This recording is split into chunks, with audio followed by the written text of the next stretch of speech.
Selamat datang kembali di channel kami Emergency Nurses. Kali ini kita akan membahas tentang asuhan keperawatan pada trauma muskuloskeletal. Untuk itu, keraskan volume Anda. Selamat menonton. Trauma muskuloskeletal merupakan kondisi yang mengubah otot, tendon, ligamen, atau tulang menjadi tidak stabil.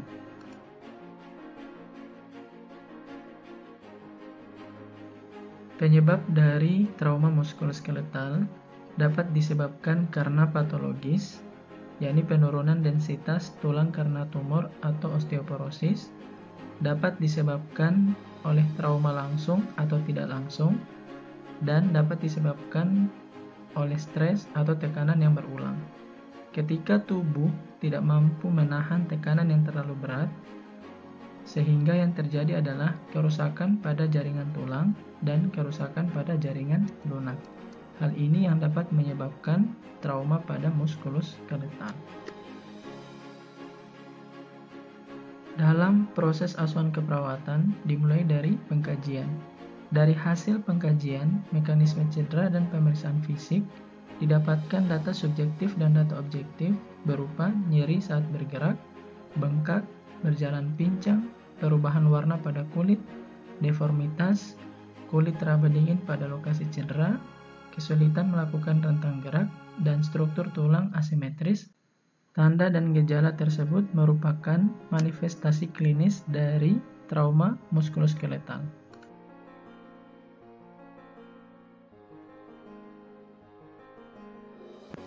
Selanjutnya, pengkajian melalui pemeriksaan diagnostik. Pertama, X-ray. Foto X-ray berfungsi untuk membuat gambaran tulang. Struktur yang padat seperti tulang memberikan gambaran putih. Struktur yang semi padat seperti lemak akan memberikan gambaran abu-abu, dan udara akan memberikan gambaran gelap atau hitam. Yang kedua, CT scan pada muskuloskeletal dapat menyediakan gambaran 3 dimensi dari sistem muskuloskeletal dibandingkan menggunakan X-ray, sehingga praktis dapat melihat struktur yang normal dan abnormal. Fungsi dari CT scan diantaranya memeriksa adanya inflamasi, tumor, kista, fraktur, dislokasi, gangguan sendi, dan gangguan tulang. Yang ketiga, MRI memberikan gambaran 3 dimensi dari sistem muskuloskeletal. Selain itu, dapat digunakan untuk memeriksa jaringan lunak yang berisi cairan dan dapat mengidentifikasi adanya tumor dari struktur lain dari sistem muskuloskeletal.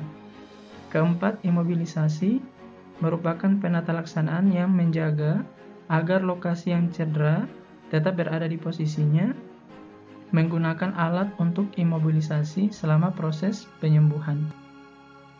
Alat yang digunakan untuk imobilisasi, yang pertama, gips. Gips digunakan setelah fraktur direduksi. Yang kedua, sling. Sling digunakan pada cedera lengan dan tangan. Yang ketiga, brace. Brace digunakan pada cedera sendi. Selanjutnya yang keempat, splint. Splint digunakan untuk dislokasi. Yang kelima, long spine board. Digunakan untuk mengimobilisasi tulang belakang. Selanjutnya yang keenam, traksi, digunakan untuk fraktur, spasme otot, dan dislokasi. Dan yang terakhir adalah cervical collar, digunakan untuk cedera tulang leher. Selanjutnya, reduksi tertutup merupakan prosedur yang digunakan untuk mengembalikan kesejajaran tulang pada fraktur sederhana dan sendi yang mengalami dislokasi. Dan yang terakhir adalah reduksi terbuka, merupakan prosedur yang digunakan untuk mengembalikan kesejajaran tulang karena fraktur dengan prosedur pembedahan. Masalah yang timbul akibat trauma muskuloskeletal yakni pertama fraktur, yang kedua dislokasi, ketiga strain, keempat sprain, dan yang terakhir adalah kontusi.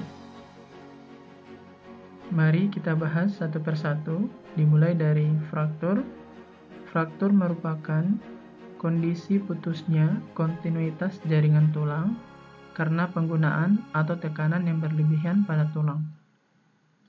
Diagnosa keperawatan yang dapat timbul akibat fraktur, yang pertama, nyeri akut, yang kedua, intoleransi aktivitas, yang ketiga, resiko cedera atau jatuh, selanjutnya resiko infeksi, dan yang terakhir adalah gangguan integritas jaringan. Selanjutnya, intervensi keperawatan yang dapat diberikan, pertama, berikan kompres dingin, yang kedua, bidai tulang yang fraktur, yang ketiga, tutup luka dengan kasa steril, yang keempat, hindari penggunaan antiseptik, selanjutnya kolaborasi, rujuk ke ahli bedah.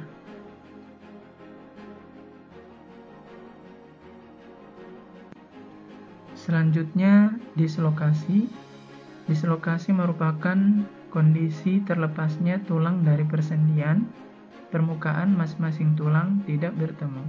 Diagnosa keperawatan yang dapat timbul akibat dislokasi, diantaranya pertama, nyeri akut, kedua, intoleransi aktivitas, dan yang ketiga, risiko jatuh atau risiko cedera. Selanjutnya, pemberian intervensi keperawatan yang dapat diberikan, pertama, berikan kompres dingin, kedua, bidai tulang yang mengalami fraktur, dan yang ketiga, berikan reduksi berupa pemasangan sling, dan yang terakhir, kolaborasi, rujuk ke ahli bedah. Selanjutnya, strain. Strain merupakan gangguan muskuloskeletal akibat peregangan yang berlebihan pada otot. Diagnosa keperawatan yang timbul akibat strain diantaranya, pertama, nyeri akut, kedua, intoleransi aktivitas, yang ketiga, risiko jatuh atau risiko cedera. Untuk intervensi keperawatan yang dapat dilakukan pada pasien dengan strain, yakni dengan metode yang disingkat RICE. Pertama, rest, istirahatkan otot yang cedera, hindari angkat beban, hindari peregangan aktif maupun pasif. Kedua, ice, berikan kompres dingin selama 48 jam pertama.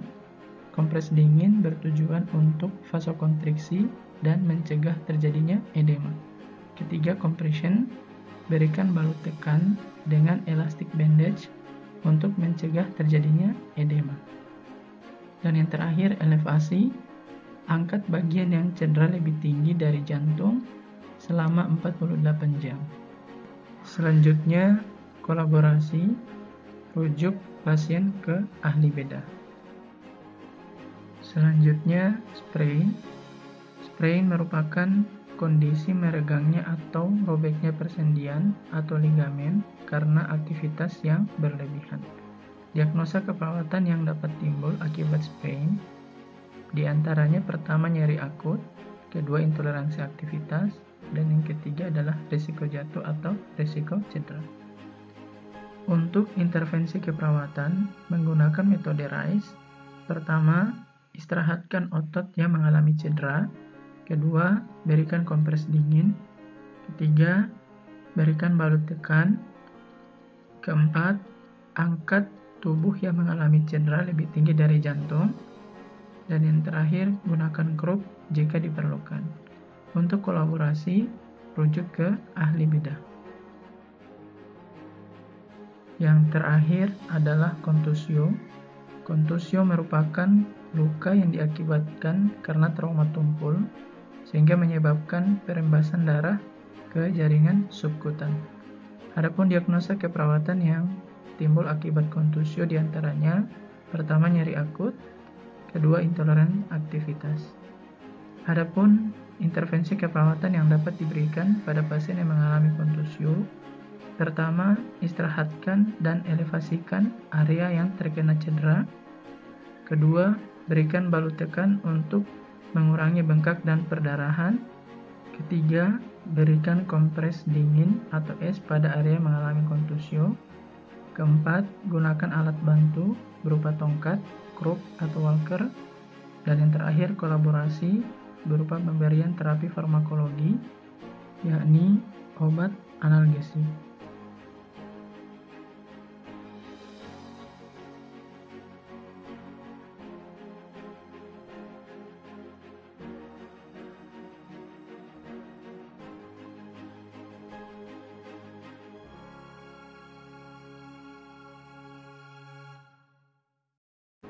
Demikian materi tentang asuhan keperawatan pada trauma muskuloskeletal. Terima kasih sudah menyimak materi ini sampai selesai. Sampai ketemu di materi selanjutnya.